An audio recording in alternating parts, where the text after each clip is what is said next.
SSLC ವಿದ್ಯಾರ್ಥಿಗಳಿಗೆ ವಿಜ್ಞಾನ ಅಥವಾ science preparatory exam key answer ಯಾವ ರೀತಿ ಒಳಗೊಂಡಿದೆ ಮಾಹಿತಿ ತಿಳಿಸಿಕೊಡ್ತೀನಿ. ಸೊ ಎಲ್ಲರೂ ವಿಡಿಯೋ ಪೂರ್ತಿಯಾಗಿ ನೋಡಿಕೊಳ್ಳಿ, ಸರಿಯಾದ ಮಾಹಿತಿಯನ್ನು ಪಡೆದುಕೊಳ್ಳಿ.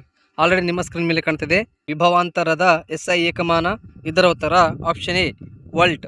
ಚಿತ್ರದಲ್ಲಿ ಕಾಂತಕ್ಷೇತ್ರಕ್ಕೆ ಸಂಬಂಧಿಸಿದಂತೆ ಸರಿಯಾದ ಹೇಳಿಕೆ. ಇದರ ಉತ್ತರ P ಮತ್ತು Q ಗಳಲ್ಲಿ ಸಮವಾಗಿದೆ. ಮೂರನೇ ಪ್ರಶ್ನೆ, ಕೊಟ್ಟಿರುವ ಚಿತ್ರದಲ್ಲಿ R1 ಮತ್ತು R2 ಕೋನಗಳಲ್ಲಿ ಯಾವ ಕೋನವು ದೊಡ್ಡವಾಗಿದೆ ಕಾರಣ ಕೊಡಿ.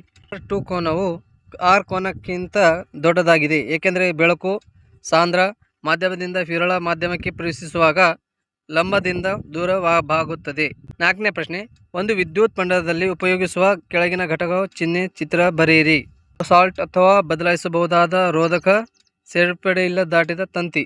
ಐದನೇ ಪ್ರಶ್ನೆ, ಈ ಕೆಳಗಿನ ಕೊಟ್ಟಿರುವ ಮಾನವನ ಕಣ್ಣಿನ ಚಿತ್ರವನ್ನು ಗಮನಿಸಿ.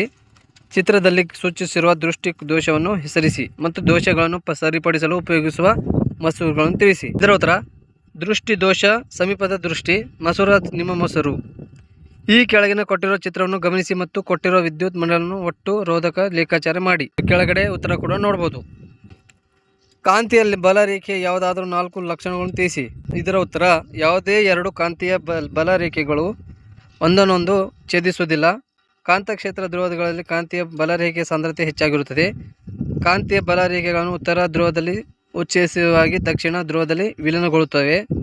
ಕಾಂತಕ್ಷೇತ್ರದಲ್ಲಿ ಒಳಭಾಗದಲ್ಲಿ ದಕ್ಷಿಣ ಧ್ರುವದಿಂದ ಉತ್ತರ ದಡೆಗೆ ಕಾಂತೀಯ ಬಲರೇಖೆಗಳು ಇರುತ್ತದೆ.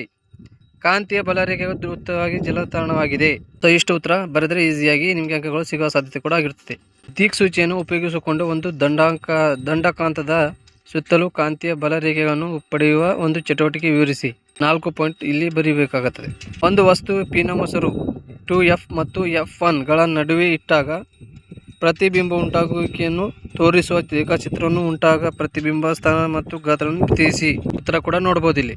ನೆಕ್ಸ್ಟ್ ಪ್ರಶ್ನೆ, ವಾತಾವರಣದಲ್ಲಿ ಕಾಮನಬಿಲ್ಲು ಉಂಟಾಗುವಿಕೆ ವಿದ್ಯಮಾನ ವಿವರಿಸಿ.